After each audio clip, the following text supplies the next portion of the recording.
And a good Friday morning to you, Lanny Ford, along with you here on WHI. That's WHIP. I was doing some voice tracking for another station. How about on the bottom line here on Sports Talk, guys?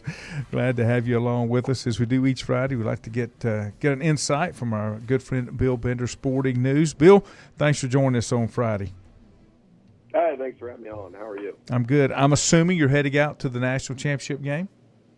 Yes, we're getting everything ready and make sure all my suits match and whatever else I have in the bag. And I'll inevitably forget something. But, getting everything packed. We're flying out today.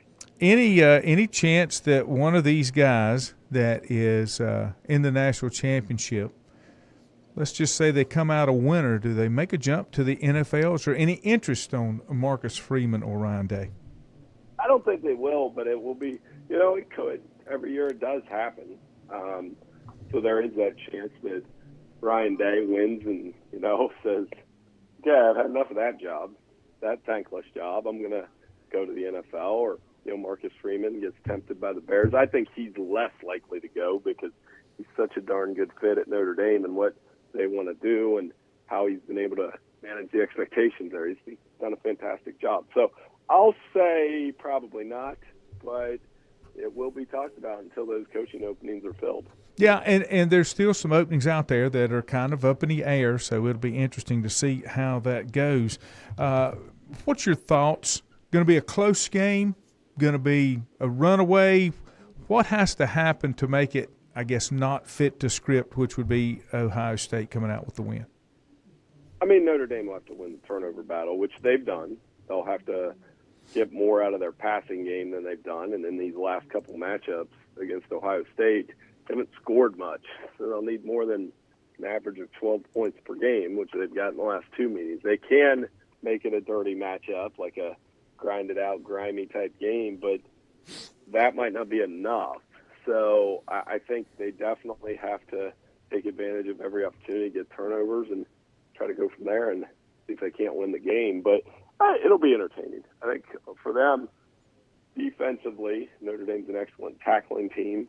And if they keep Ohio State in front and are able to play man, I think they're going to have to switch their schemes a little bit with these Ohio State receivers.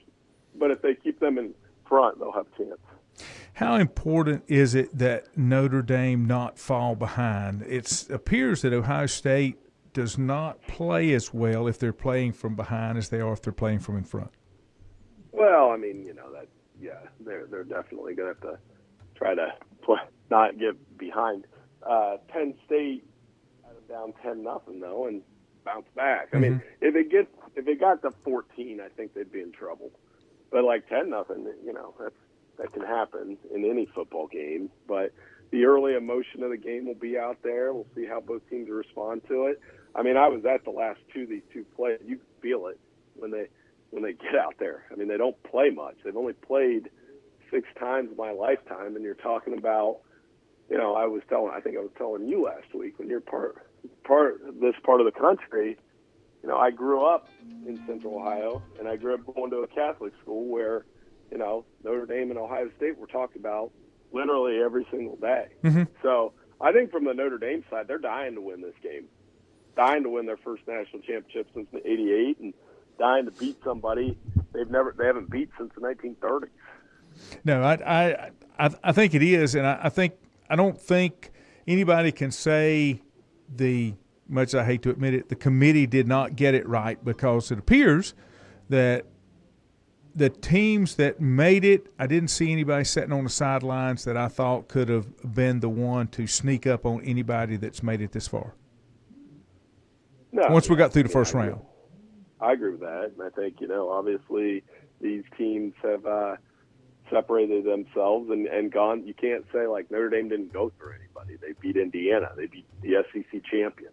Right. They beat Penn State, who was very good. And then Ohio State even had a tougher path. They beat very good Tennessee team, very good Oregon team, and then went through Texas, the SEC runner-up. So, yeah, in terms of who went through what path, I mean, there's no question these teams have done what they could, as best they could, to get to this point in the playoff. Let's switch gears for just a second. We're talking Bill Bender from Sporting News. When we look at the NFL, and we've got some coaching openings, but it seems like other than the New England Patriots move, everybody's still sitting around waiting. Are they waiting for playoff teams to get out? I mean, possibly. I think Ben Johnson's going to get a job somewhere. Does he want one? If he does, yeah. I mean, yeah. If he does, then yeah, he'll definitely be a guy to look at. Aaron Glenn, another one. Both lines coordinators are probably due for a head coaching look, and I think both of them could have that opportunity. So, I mean, those are the two guys that immediately jump out that you're like, yeah, they'll probably have a job. Of course, playoffs, big weekend for playoffs coming up this weekend with the NFL. Any surprises that you see, or does everything look pretty much to chalk? Yeah, I think the three matchups before the last one, Houston, there's a path for them to beat Kansas City. They can keep that close. But I like the Chiefs at home. It's hard to pick. I mean, Mahomes, they've won 6 straight divisional playoff games, so it's going to be tough to win that one. I think, Detroit will win. Philadelphia, Los Angeles will be a really good game. Mm-hmm. The Rams are playing really good. So, and then that sets up what everybody's talking about, this Baltimore-Buffalo game, where I do think the winner is going to have a better than good chance to win the AFC. So, I kind of like Buffalo at home, and that would set up Philly and Detroit, Buffalo and Kansas City. Those are two really, really good games. Mm-hmm. And, can the road team win both of those? That would be the big question. I know one of the things that they say will hurt the Rams to some extent is the weather is going to be definitely Philadelphia friendly. Yeah, and I could see that. And, obviously the Eagles have a really good defense. They showed that against Green Bay. They've only allowed around 17 points per game. And then that attack around Saquon Barkley, A.J. Brown, their best players are playing well, and that makes a difference. Another question that came up, and this seems to be some talk going around, is Brady really into broadcasting long term, or does he want to become more active with his minority ownership he has with the Raiders? Because I don't think they'll let him mix those two, will they? No, they probably won't. But, I think with Tom Brady, I mean, he'll do whatever he wants. I think he's good but not great in the booth. He's just solid. But good enough. It's not like I don't listen to Brady and, turn the channel. Mm-hmm. I think if he got into a competitive mode and wanted to be in an ownership role or, that type of role, he would succeed in that too. So, because he's going to work at it. And I think, it could go either way. I have no insight one way or the other, but I'm sure he's going to stay active and involved in the game of football for a long time. Did you like the move of Carson Beck to Miami, going back to college football? I mean, nothing surprises me anymore. So I guess the way I would couch that is, he's going to do what's best. And this NIL, allows guys to the market to open a little more. I was surprised because I thought, he was a good fit in what Georgia was doing.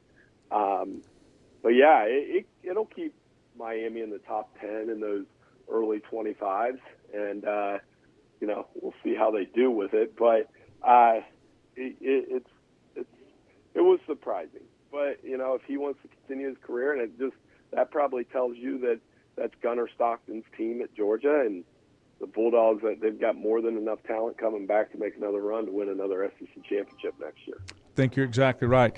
Bill, thanks for taking the time. We won't keep you any longer. Look forward to talk with you next week, breaking down these NFL playoffs and a brand new national champion in college football. Have a great trip, and talk to you soon. Hey, thanks for getting me in and out. Appreciate you, Landon. Thanks, buddy. Appreciate it. That's Bill Bender, and Bill does a great job, and he's covering Ohio State. It'll be a great game going on down there. All right, I'm going to head out of here. It is Friday. I got some stuff that I've got to get done. So hope you guys have a wonderful weekend. The boys will be back here in the morning since you don't have snow in the forecast for today. Maybe some snow next week. Hopefully 4 schedule straightens out. We can get back together next week and get started on that. In the meantime, have a wonderful weekend. I'll see you sometime next week.